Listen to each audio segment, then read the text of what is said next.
வணக்கம் தாய்நாடு.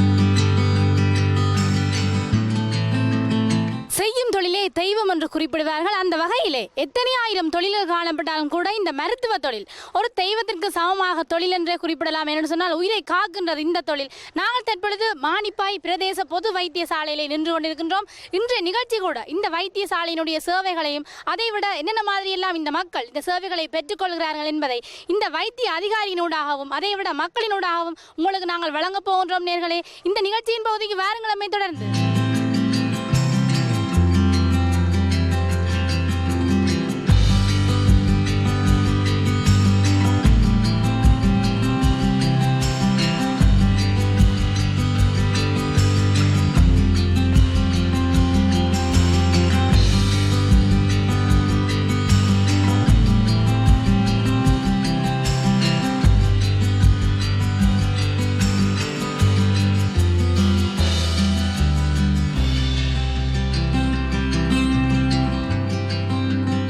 மானிப்பாய் பிரதேச வைத்தியசாலை இந்த பொது வைத்தியசாலையினுடைய வைத்திய அதிகாரி காந்தநேசன் அவர்கள் தான் எனக்கு அருகிலே அமர்ந்து கொண்டிருக்கின்றார்.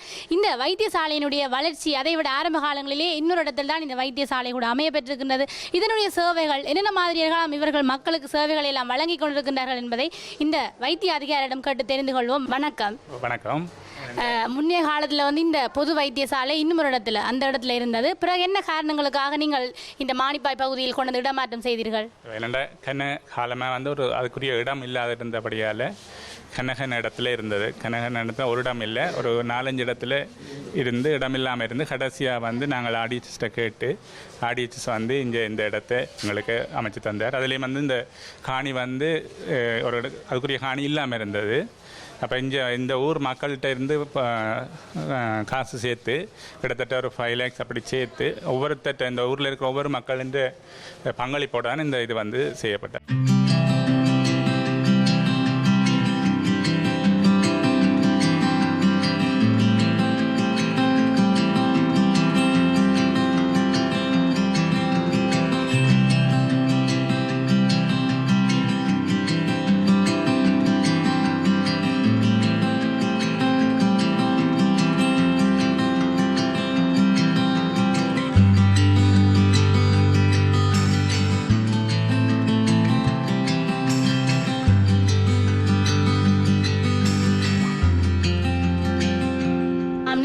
தற்போது நவீன காலத்தில் பெருகி வரும் சனத்தொகைக்கு ஏற்ப நீங்கள் உங்களுடைய அந்த வைத்திய சேவையை விரிவாக்கி கொண்டிருக்கின்றீர்கள். அதன் காரணமாக தான் இந்த இடத்துல இந்த வைத்தியசாலையை அமைத்திருக்கின்றீர்கள்.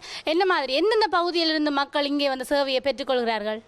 இந்த இடம் உண்மையாக இந்த இடத்துக்கு நாங்கள் கொண்டுறதுக்கு காரணமாக இருந்த இந்த இடம் வர்ம கோட்டுக்கு உட்பட்ட நாகர்கள். அப்போ இப்போ அங்காலையெல்லாம் வசதி இடம் இருக்குது. ஆனால் இந்த இடத்துல வர்ம கோட்டுக்கு உட்பட்ட ஆக்களுக்கு இருக்குது. அப்போ அப்படியான இடத்துல இருக்க அந்த ஜனங்களுக்கு அந்த சேவை போய் கிடைக்கணுமென்றதான் இந்த இடத்துல கேட்டுனாங்க.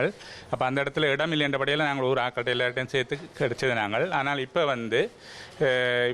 இப்போ வர்ற சனத்தின் இது நியமான இடம் இதுலேருந்து பக்கத்தில் இல்லை. இதிலேருந்து கிட்டத்தட்ட ஈவன் கிளிநொச்சியில் இருந்து கூட வரையணும். கிளிநொச்சி, யாழ்ப்பாணம், மாதகள் இப்போ எல்லா இடம் முழு இடத்துலேருந்து இந்த இடத்துக்கு வரையணும். என்னென்னு சொன்னால் இங்கே அந்த ஒரு கொஞ்ச காலத்துக்குள்ள கிட்டத்தட்ட 2 வருஷத்துக்குள்ளேயே கிட்டத்தட்ட முந்தி ஒரு 50 தொடக்கம் 70-80 பேஷண்ட் தான் ஒரு நாளைக்கு வர்றது. இப்போ கிட்டத்தட்ட 300, 350, 400, 420க்கு மேலே போயிடுச்சு.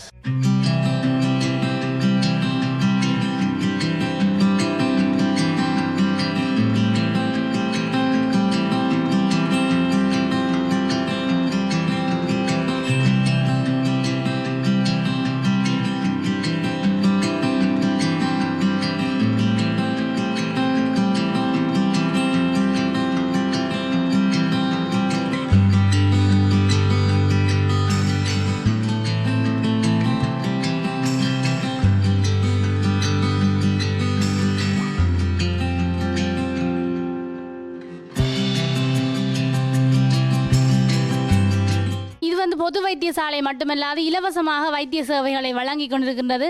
அது ஒரு முக்கியமான விடயம். அது மாத்திரமல்ல, உங்களுக்கு வந்து இந்த வைத்திய சேவையை வழங்குவதற்காக இந்த உபகரணங்கள் போதாமல் இருக்கலாம், அப்படி ஏதாவது குறைபாடுகள் இருக்கா? ஒருவித வசதியுமே இல்லாமல் தான் நாங்கள் இங்கே நாங்கள் இப்போ நாங்கள் முந்தி இருந்து நான் ஜென்ரல் ஹாஸ்பிட்டலில் இருக்க வந்து எங்களுக்கு எல்லா வசதியும் இருந்தது. ஒரு விதமான வசதியும் இல்லாமல் தான் இங்கே நாங்கள். அப்போ ஒரு பேஷண்ட்டை பார்க்குறேன்டாலும் யூரின் பார்க்காமல் தான் மருந்து கொடுக்க வேண்டி வரும். எல்லாம் நாங்கள் படிக்கிற வந்து யூரின் பார்த்து கொடுக்கணும், அதை கொடுக்கணும்னு சொல்லி ஈவன் தெரியாமலே கொடுக்கக்கூடாதுன்னு படிக்கிறோம். ஆனால் இங்கே வந்தோடனே ஒன்றுமே இல்லை. ஆனால் அது பிறகு வந்து இப்போ நாங்கள் வந்து அந்த வசதி துப்புரவாக இல்லாமல் இருந்த இடத்துல நாங்கள் ஒவ்வொருத்தையும் காசு கொஞ்சம் கொஞ்சமாக கேட்டு இப்போ எங்களோட இந்த இதில் சண்டிலிப்பை ஐக்கிய மன்றம்னு சொல்லி அவையில் வந்து இப்படி வந்து கேட்டுச்சோம். டாக்டர் வரகுணன்னு சொல்லி அவர் வந்து கேட்டார் என்ன செய்யலாம்னு சொல்லி. அப்போ அவர் வந்து நாங்கள் அவர்கிட்ட கேட்டதுக்கு அவர் வந்து எங்களை யூரின் பார்க்குறது, யூரின் அனலைசர், மற்றது வந்து ஹிமட்டாலஜி அனலைசர்னு சொல்லி அது வெளியில் பசங்க இடசனங்கள் செய்கிறேன்னு சொன்னால் வெளியில் 350 ரூபா வரும். அவர் ரெண்டு சேர்த்து 500 rupees வரும்.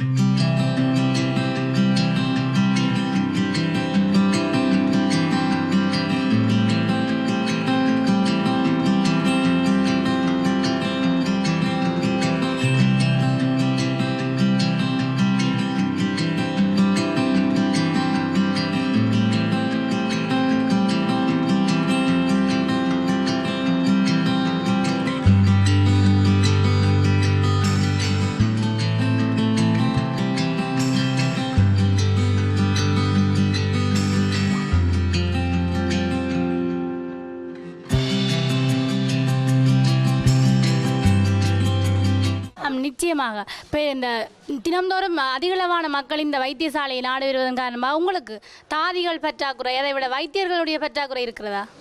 தாதிகளே இல்லை. இவன் எங்களுக்கு டாக்டர்ஸ் வந்து இந்த க்ரௌடை சமாளிக்கிறேன்ட்டு 5 டாக்டர்ஸ் தேவை. ஆனால் இருக்கிறது 2 தான். நாங்கள் கேட்டு எங்களுக்கு தற்காலிகமாக ஒரு டாக்டர் வந்தார், அது இல்லை. அது மாதிரி அதற்கு என்ன மாற்று நடவடிக்கை செய்தீர்கள்? உதாரணமாக இக்கட்டான சூழ்நிலையில் என்ன செய்வீர்கள்? இக்கட்டான முறை இதில் செய்கிறதுக்கு வந்து உண்மையாக நாங்களும் ஒவ்வொரு ரிக்வெஸ்ட்டாக கொடுக்குறோம். ஆனால் என்னென்னு சொன்னால் இப்போ முந்தி கேட்டகரைஸ் பண்ணிக்க எங்களை வந்து ஆர்எம்ஓஸ் இருந்த ஸ்டேஷனை வந்து அப்படியே வச்சுக்கணும். எங்களுக்கு கார்டர் வந்து 2 தான் காட்டி கொண்டிருக்கணும். ஆனால் இந்த இப்போ பேஷண்ட்டை நம்பரை வச்சுக்கொண்டு எங்களோட கார்டரை கூட்டணும்.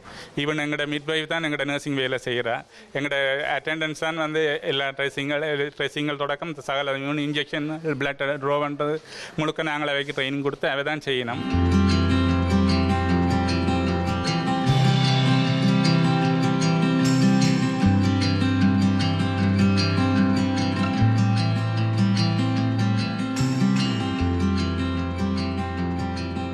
தேவையான ஹாஸ்பிட்டலுக்குரிய சனம் வந்துட்டது. ஆனால் அதுக்குரிய வசதி எங்கள்கிட்ட இல்லை. அதை நாங்கள் எதிர்பார்க்குறது வந்து இந்த வெளிநாட்டில் வாழ்கிற எங்களோட தமிழ் உறவுகள்கிட்ட தான் நாங்கள் எதிர்பார்க்குறோம். அவர்கள் கட்டாயம் செய்ய முடியும். வேண்டாம் அப்போ ஒரு சண்டிலிப்பை ஆக்கலாம் அந்த இவ்வளவு எங்களுக்கு உதவி செய்யக்க ஒவ்வொரு ஊரில் இருக்கிற இதில் எத்தனையோ இடத்துலேருந்து வரையும் தானே. இப்போ அவைகள் செய்யறதால இந்த ஹாஸ்பிட்டல் எவ்வளவோ டெவலப் பண்ணணும். இது வந்து அவை வந்து இப்போ ஏனோ தெரியாது தங்களோட வீடு மாதிரி தான் எங்களோட ஆக்கள் நிற்கணும் எங்களோட சனங்கள். அதனால் வந்து அவை வந்து நல்ல ஃப்ரீயாக வந்து கதைக்கணும். சரியாண்ணா? அப்போ ஹாஸ்பிட்டலில் போனால் அங்கே ஒரு நெருக்கடி, இங்கே அப்படி இல்லை, வந்து ஆறுதலாக இருந்து சரி, நிச்சயமாக உங்களுடைய கருத்துக்கள் வந்து எங்களுடைய புலம்பெயர் நாடுகளில் வசித்துக் கொண்டிருக்கின்ற எங்களுடைய நேர்களினுடைய காதுகளில் எதிரொலித்திருக்கும் என்று நான் நம்புகின்றேன். உங்களுக்கு இந்த உதவிகள் எல்லாம் கிடைக்கணும் என்று எங்களுடைய ஐபிசி தமிழ் தொலைக்காட்சி சார்பாக உங்களுக்கு வாழ்த்துக்களும் நன்றிகளும்.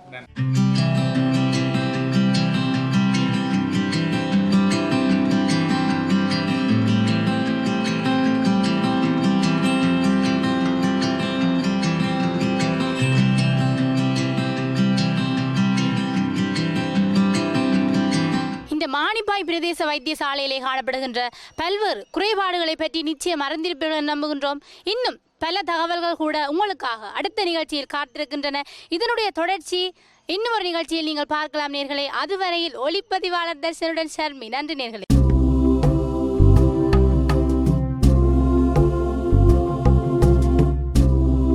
வணக்கம் தாய்நாடு.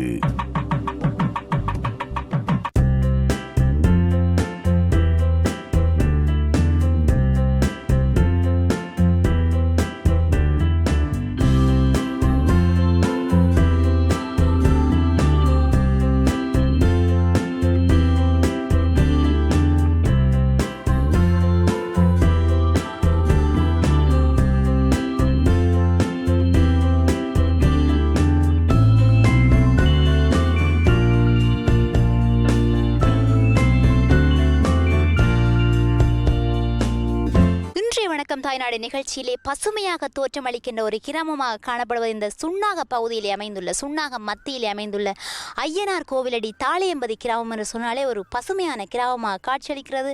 இந்த கிராமத்தை பொறுத்தவரையிலே பல சிறப்பான விடயங்களை தன்னகத்தை உள்வாங்கிய ஒரு கிராமமாக இந்த கிராமம் காணப்படுகிறது. இந்த கிராமத்தை பற்றியதான பல தகவல்களை இன்றைய வணக்கம் தாய்நாடு நிகழ்ச்சியில் பார்ப்போம் பாருங்கள்.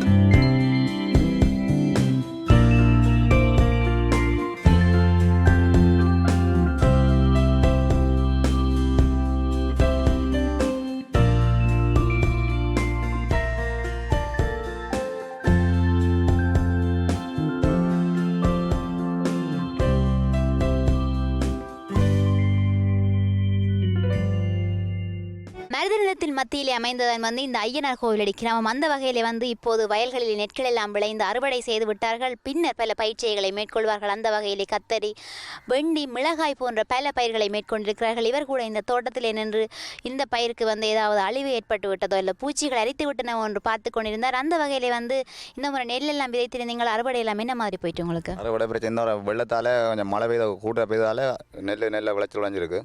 மற்ற இந்த பயிர் வச்சதால் கொஞ்சம் பின்தங்கிய மழை வாரத்தால் எங்களுக்கு நஷ்டம் பெறும் போல. ஏன்னா இனி மழை பெய்தால் இந்த கோவாலாம் அழிவிடும். மழை கொஞ்சம் நாளைக்கு முன்னம் பெய்திருந்தால் கோவா இன்னும் பிளப்பாக வந்திருக்கும். என்னென்ன பயிர்கள் பயிரிட்டுருக்கிறீங்க நீங்கள்? நாங்கள் கோவா நட்டுருக்கோம், தக்காளி, மற்றது பூசணி நட்டுருக்கோம். என்ன விலை போகுது இப்போ சந்தையில் உங்களோட மிரக்கரையெல்லாம்? சந்தையில் கோவாலாம் 50 ரூபாய்க்கு அறுவடை கொள்வனை செய்கிறாங்க. பூசணிக்காய் 12 ரூபாயிலேருந்து 15 ரூபா 18 ரூபாயிலேருந்து தான் எடுக்கிறாங்க. எல்லாரும் பூசணிக்காய் கொண்டு போதை நான் சந்தையில் கண்டுக்கிறேன். ஆனால் நீங்கள் இன்னும் பிடுங்கலை போல இருக்கு. என்ன காரணம்? அது விலை மலைஞ்சால பிடுங்கல கொஞ்சம் காலம் விட்டு பிடுங்கொண்டு பார்க்குறோம். ஆனால் மழை வந்தால் விலை பிடுங்க தான் முன்னாடி அழிப்போம் மேல் கிடந்தா. அதுதான் ஒரு பிரச்சனையாக கிடக்கு.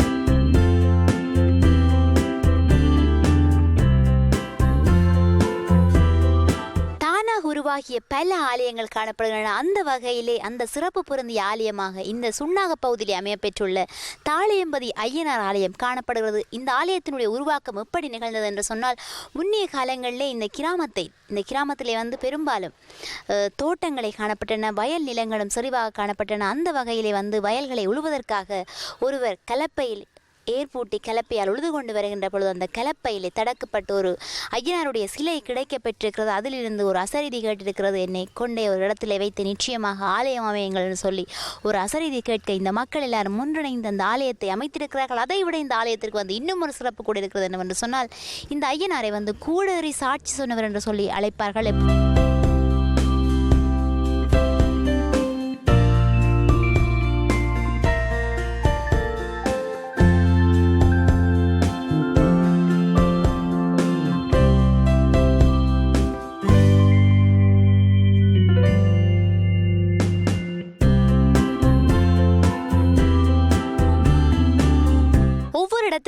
ஒவ்வொரு மக்களுடைய பிரதான தொழில்கள் அந்த இடத்திலே சிறப்பு வகிக்கும். அந்த வகையிலே இந்த ஐயனார் கோவிலடி கிராமத்தை பொறுத்தவரையிலே பெரும்பான்மை மக்களுடைய தொழிலாக விவசாயம் காணப்படுகிறது. அந்த வகையிலே இந்த இடத்திலே பார்த்தால் தெரியும், கோவாய் பயிரிட்டிருக்கிறார்கள்.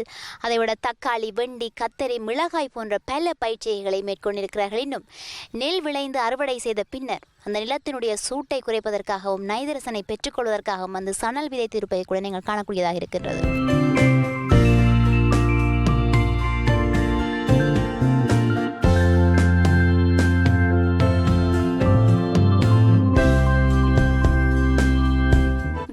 பயிரை மேய்வது என்று சொல்லி ஒரு பழமொழி கூட இருக்கிறது. அந்த வகையிலே இந்த இடத்துல பார்த்தால் தெரியும், இங்கே பயற்றம் கொடிகள் படரவிடப்பட்டிருக்கின்றன. ஆனால் உட்பகுதியை பார்த்தால் தெரியும், நிறைய மிளகாய் செடிகள் எல்லாம் காய்த்து குலுங்குகிறது.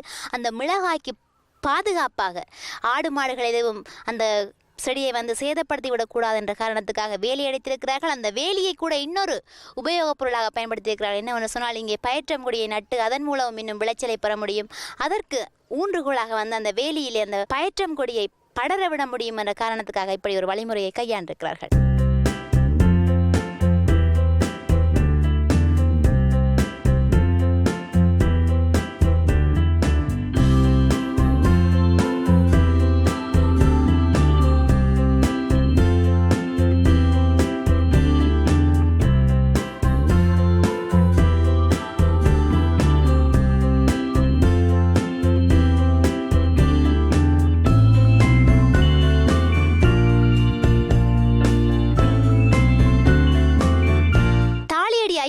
ஆலயம் ஆரம்பிக்கப்பட்ட பிற்பகுதியிலே தான் வந்து இந்த ஆலயம் ஆரம்பிக்கப்பட்டிருக்கிறது. இந்த ஆலயம் வந்து பல்வேறு கருத்து முரண்பாடுகளின் மத்தியிலே ஆரம்பிக்கப்பட்டாலும் கூட இந்த ஆலயத்திலே தற்போது திருவிழா இடம்பெற்று முடிவடைந்திருக்கிறது. ஆலயத்தினுடைய முன்பகுதியை பார்த்தால் தெரியும், சப்பரம் நிற்கிறது, இன்னும் தேர் கூட நிற்கிறது. அதைவிட இந்த ஆலயத்திலே அலங்காரங்கள் கூட செய்யப்பட்டிருப்பதை நீங்கள் காணக்கூடியதாக இருக்கின்றது.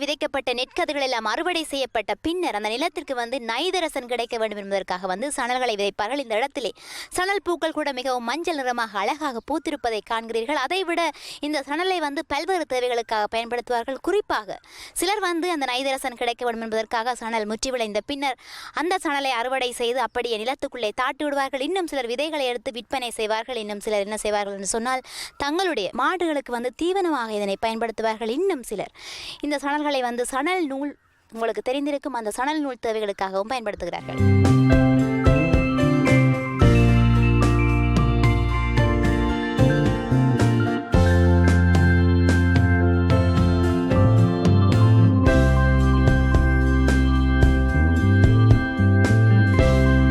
ஒரு கிராமத்தை வந்து மென்மேலும் வளர்ச்சி அடைவதற்கு வந்து பல கழகங்கள் அந்த கிராமத்திலே வந்து உறுதுணையாக இருக்கும். அந்த வகையிலே இந்த ஐயனார் கோவிலடி கிராமத்தை பொறுத்தவரை வந்து ஐயனார் விளையாட்டுக் கழகம், ஐயனார் சனசமூக நிலையம், ஐயனார் இளைஞர் கழகம், இன்னும் ஐயனார் முன்பள்ளி என்பன இங்கே இந்த கட்டடத்தில் இயங்கி வருகிறது. இந்த மக்களுடைய உயர்விற்கு இந்த கழகங்கள் மென்மேலும் வழிவகுக்கின்றன. அதைவிட இங்கே இருக்கின்ற மாணவர்கள் தங்களுடைய கல்வி தேவையை பூர்த்தி செய்வதற்காக தெல்லிப்பளை ஜூனியர் காலேஜ், இன்னும் மகாஜனா கல்லூரி, இன்னும் பல்வேறு பாடசாலைகளுக்கு சென்று தங்களுடைய கல்வி தேவையை பூர்த்தி செய்து வருகிறார்கள்.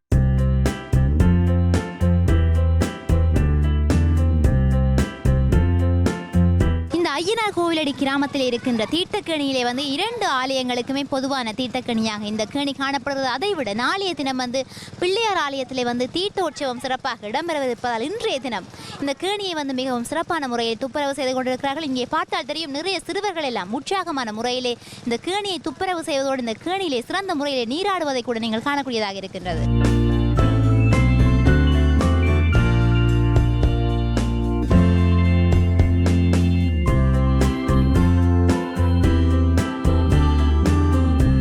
இந்த ஐயனார் கோவிலடி கிராமத்தை வந்து தாளியடி கிராமம் என்றும் சொல்லி அழைக்கிறார்கள். என்ன காரணம் என்று சொன்னால், இங்கே மருத நிலம் காணப்பட்டாலும் கூட அந்த மருத நிலத்துக்கு வேலியாக முன்னைய காலங்களிலே நிறைய தாழை மரங்கள் காணப்பட்டிருக்கின்றன. குறிப்பாக எனக்கு பின்னாலே பார்த்தால் கூட தெரிகிறது, நிறைய தாழை மரங்கள் காணப்படுகின்றன. இதன் காரணமாகத்தான் வந்து இதை தாளியடி கிராமம் என்று சொல்லி அழைத்திருக்கிறார்கள்.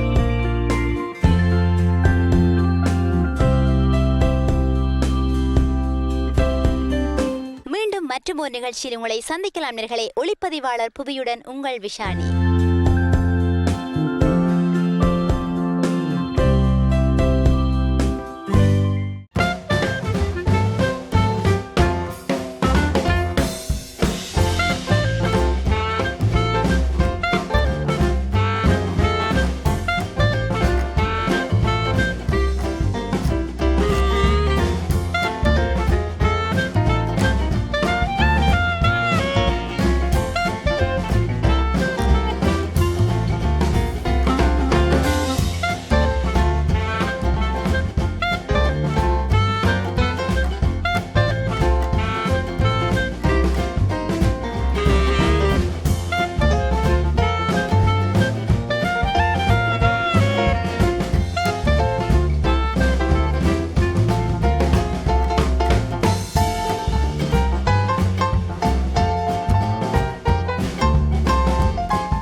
வணக்கம் தாய்நாடு.